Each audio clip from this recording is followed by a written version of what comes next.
health touches every aspect of our lives, but it's often taken for granted. Your mouth is a window into the health of your body.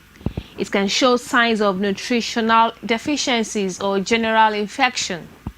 Well, on Core Health today, we shall be looking at mouth odor, which are the main oral health issues. Hello and welcome. My name is Ibirunke Aireluvibi.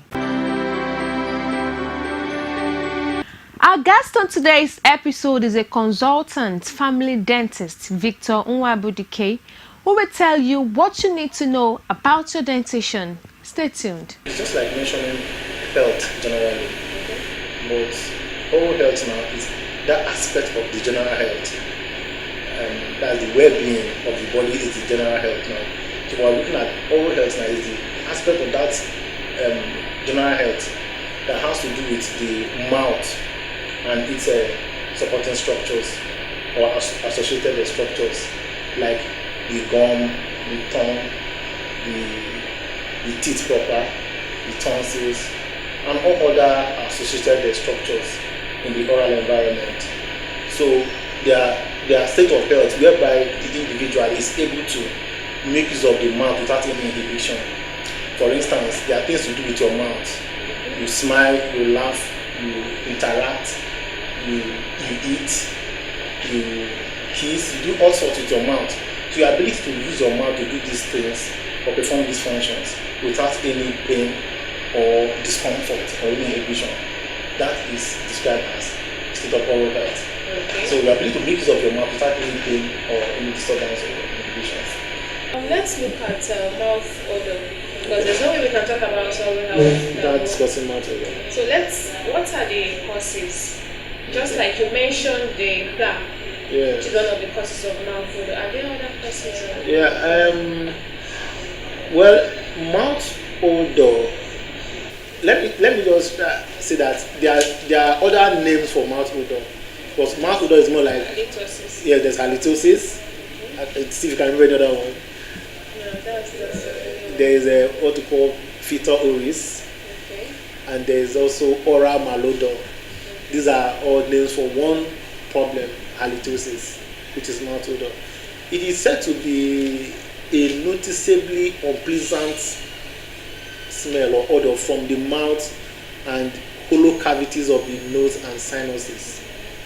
So mouth odor is not just from the mouth alone. It could come from your exhale, from the nose. Wow. Yeah, so that's odor that you notice when you talk or when you get close to somebody or you exhale and the person perceives it. It's said to be mouth odor or halitosis or fetal oris or oral malodor. It's said to be of basically three broad groups. Okay. You have what we call the genuine halitosis. That is the real one, halitosis. There is pseudo halitosis, and there is halitophobia. These are the three broad groups. But our emphasis will be more on the genuine halitosis. In genuine halitosis, there are also two types, or can be broken down into two branches. You have the physiologic and pathologic. There are two. The physiologic, as the name implies, is transient as a result of maybe what we do, the things we do, you understand, we'll come to that. While the pathologic can be two types again.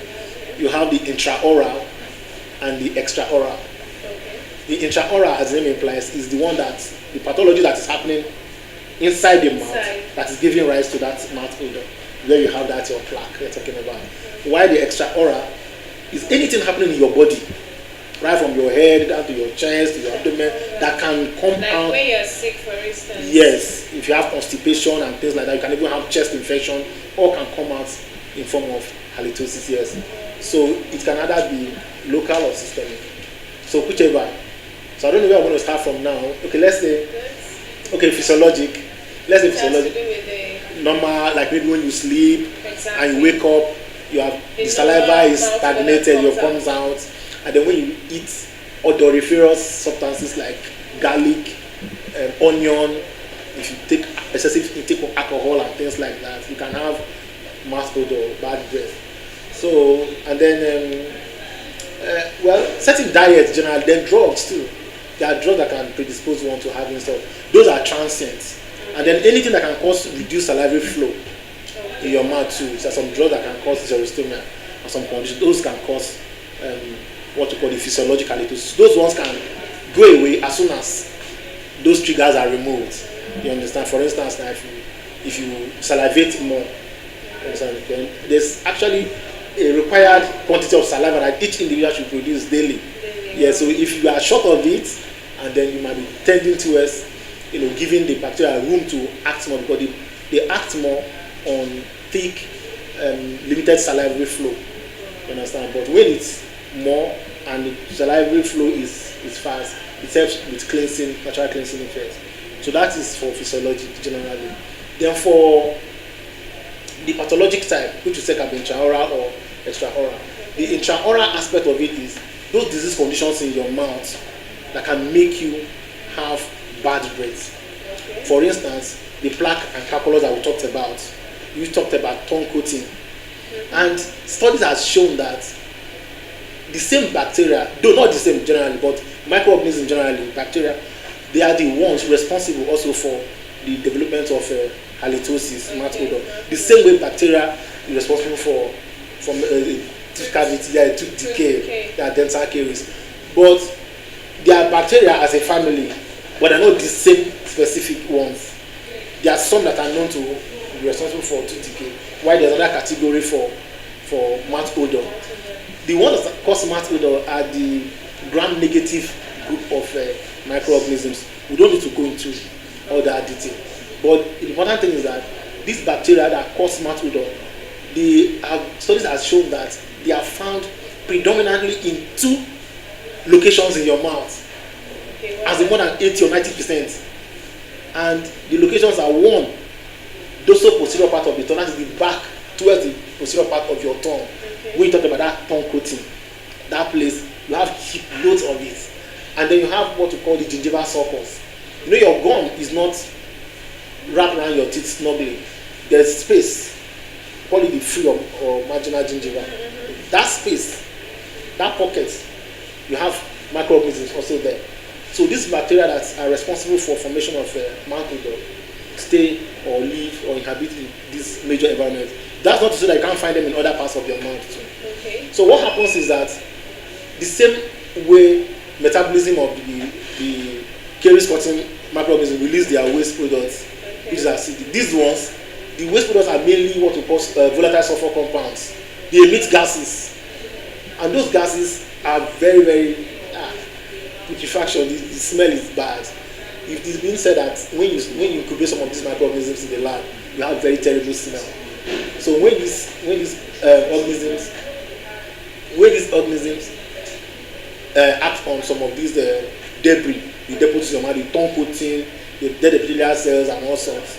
And then there's what's called the post-nasal drip. All those deposits in your mouth, when they act on it, it releases the gas, which is called the volatile sulfur compounds. And those gases, they, apart from being injurious to the gum, they are also known to cause mouth odor. And some of these gases include the hydrogen sulfide, sulfur dioxide, methyl mercaptan, cadaverine. There are so many of them like that. So these gases are responsible for the breath that is very nauseating. Okay.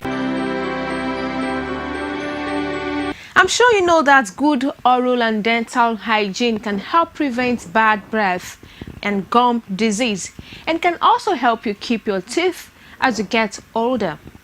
Well, we'll go on a short break, and when we return, we will be looking at mouth odor and how it can be prevented. See you soon. The judiciary, third arm of government. What happens here is what we give to you.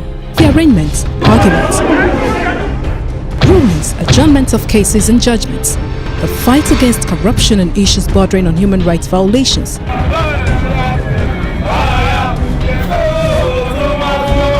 The doctrine of least spenders ought to have been respected, that no arm of government, however powerful, should take the laws into its hands as held by the Supreme Court. Justice is one way.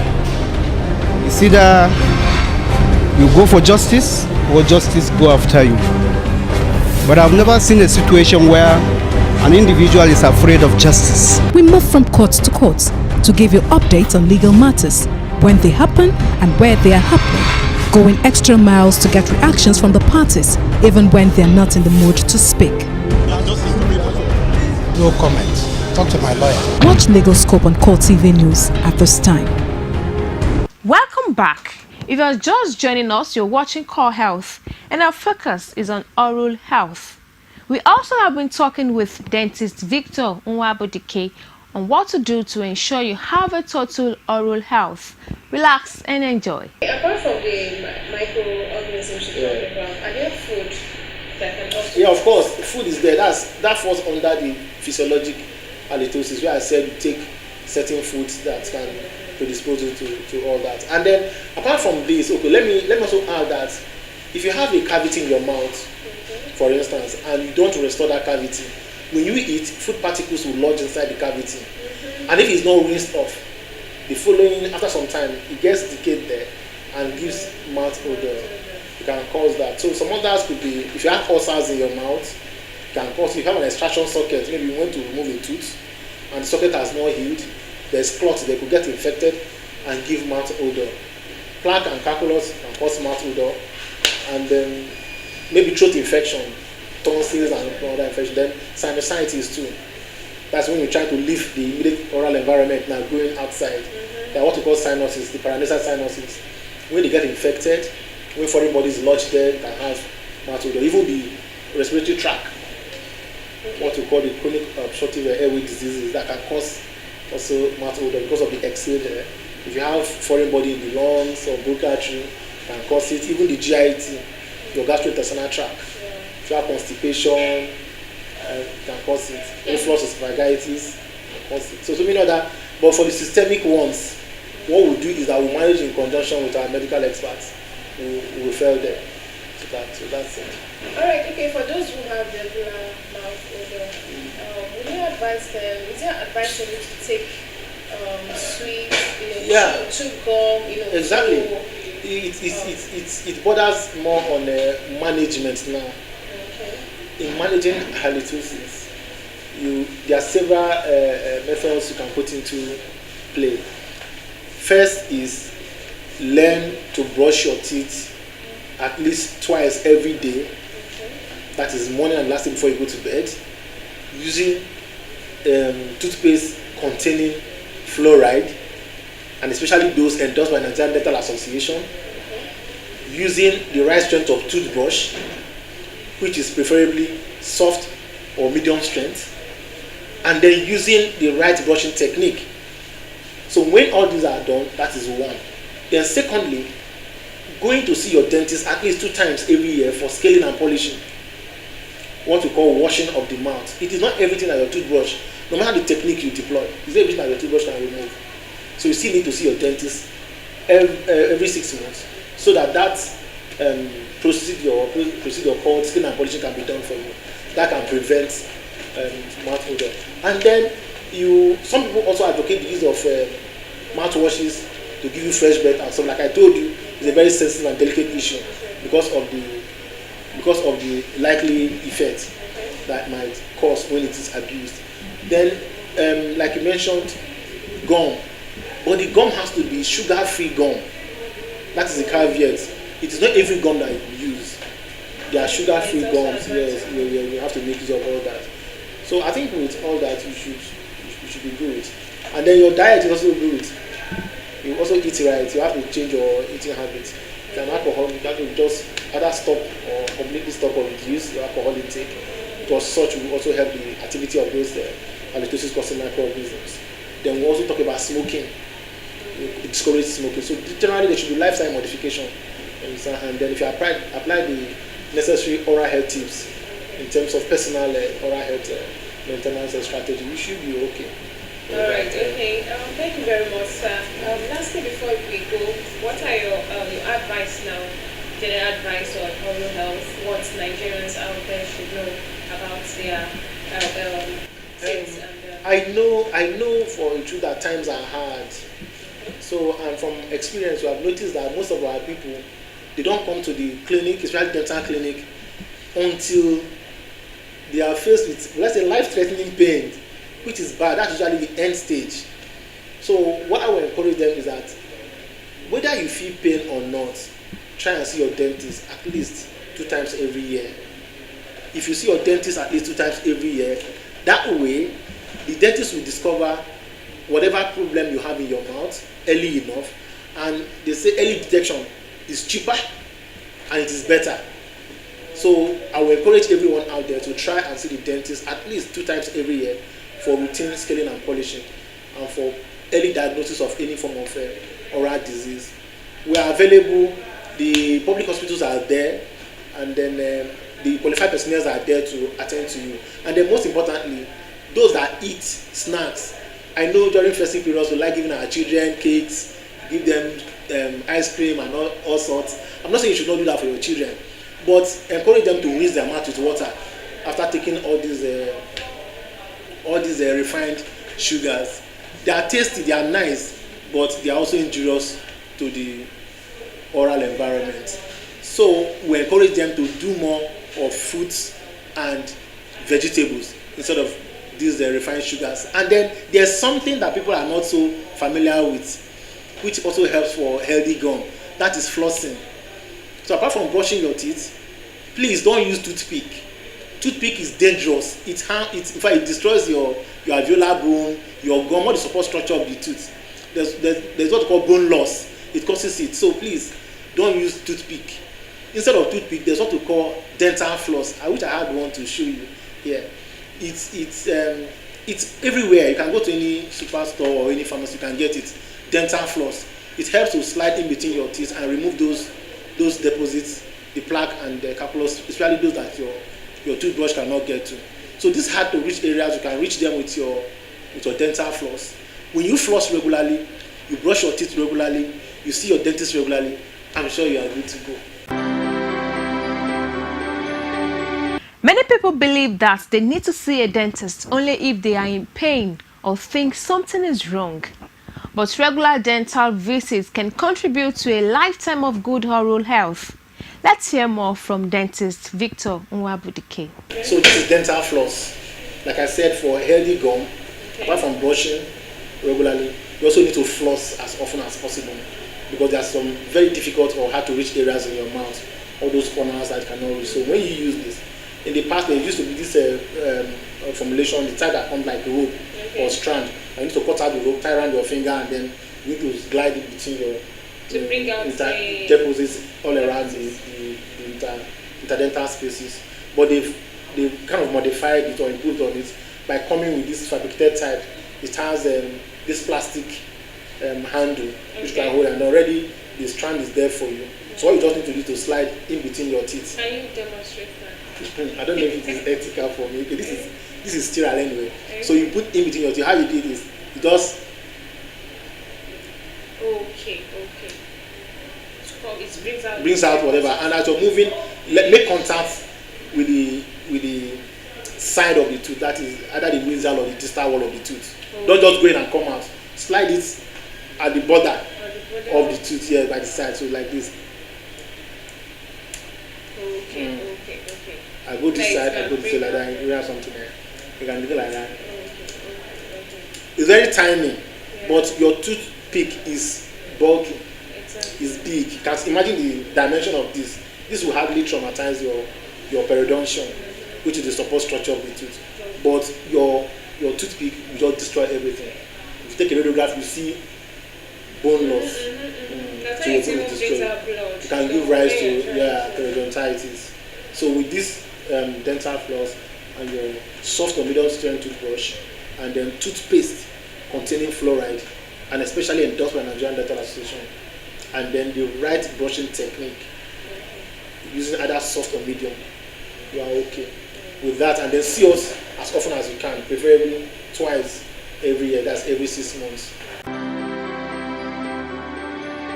You can practice good oral hygiene by always brushing your teeth twice a day with a fluoride toothpaste, cleaning between your teeth once a day with a dental floss, replacing your toothbrush every 3 or 4 months, and by eating a balanced diet.